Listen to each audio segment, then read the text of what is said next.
Hello my student, welcome to BS trade fuels classes.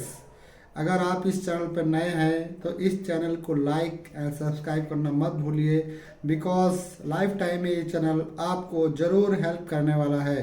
तो आज हम पढ़ेंगे सिलेक्शन ऑफ स्टॉक्स कैसे करें।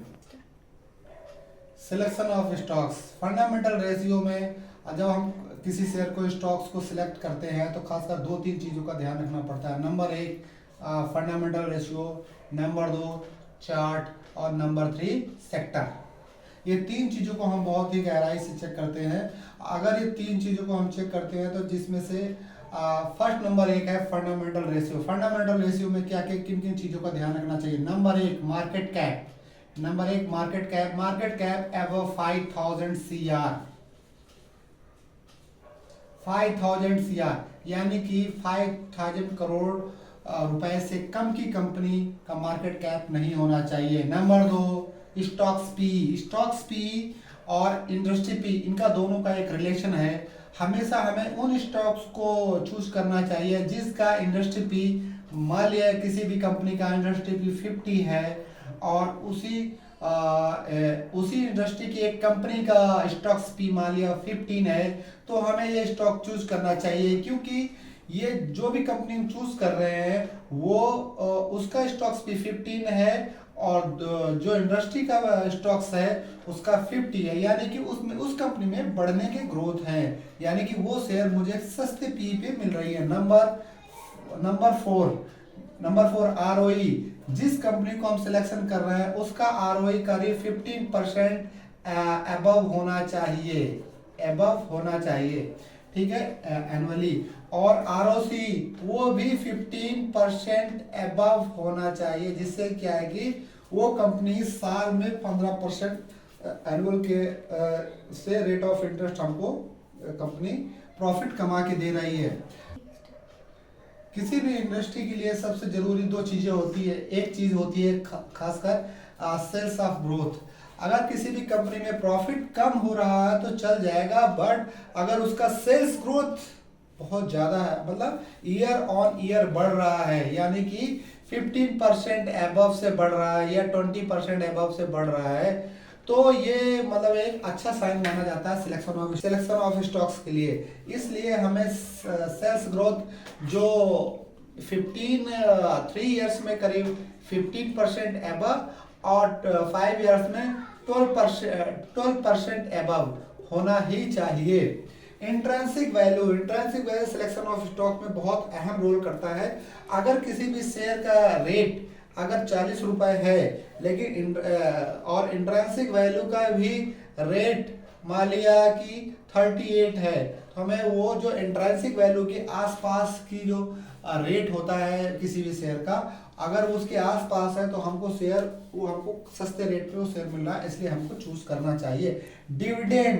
डिविडेंड एक अहम रोल अदा करता है हमको इस सिलेक्शन ऑफ स्टॉक्स, यानी कि कोई कंपनी अगर 20 रुपए कमा रही है उसमें से 10 रुपए वो एक डिविडेंड के रूप में 2%, 3%, 4% अगर हमको दे रही, तो अगर हमको डिविडेंड भी करीब अप्रोक्स 4% तक अगर हमको डिविडेंड मिल रहा है तो वो भी एक अच्छा साइन माना जाता है।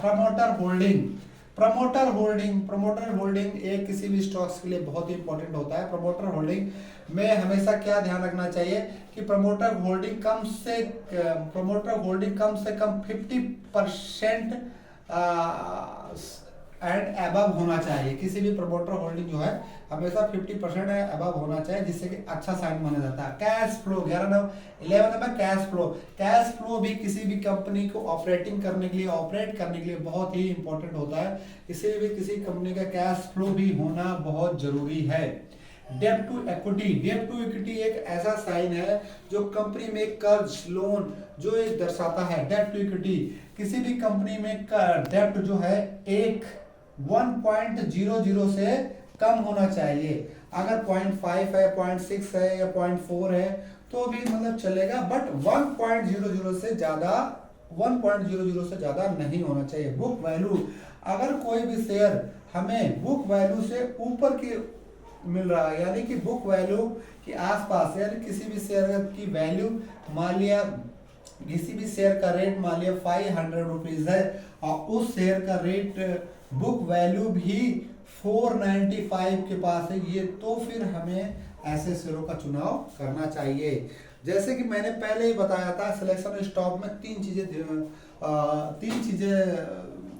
पे डिपेंड होता है। नंबर एक फंडामेंटल, दूसरा चार्ट और तीसरा सेक्टर।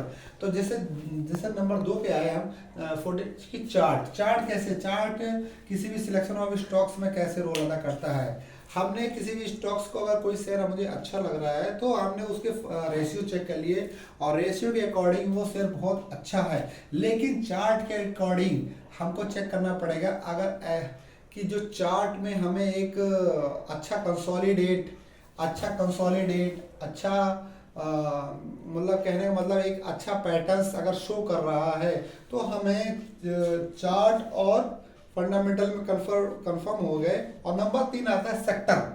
अगर हम ऐसे सेक्टर का चुनाव करता है जिसका भविष्य में बहुत ही ज़्यादा ही रोल अदा करेगा, जैसे हमें सोलर इंडस्ट्रीज हो गए, केमिकल सेक्टर हो गए, एफएमजीसी सेक्टर हो गए, जिससे क्या है कि ईवी सेक्टर हो गए जो भविष्य में और जिनका डेली मतलब टर्नओवर है, डेली उसका मतलब कंजप्शन है मार्केट में, तो ऐसे शेयरों का हमें चुनाव करना चाहिए।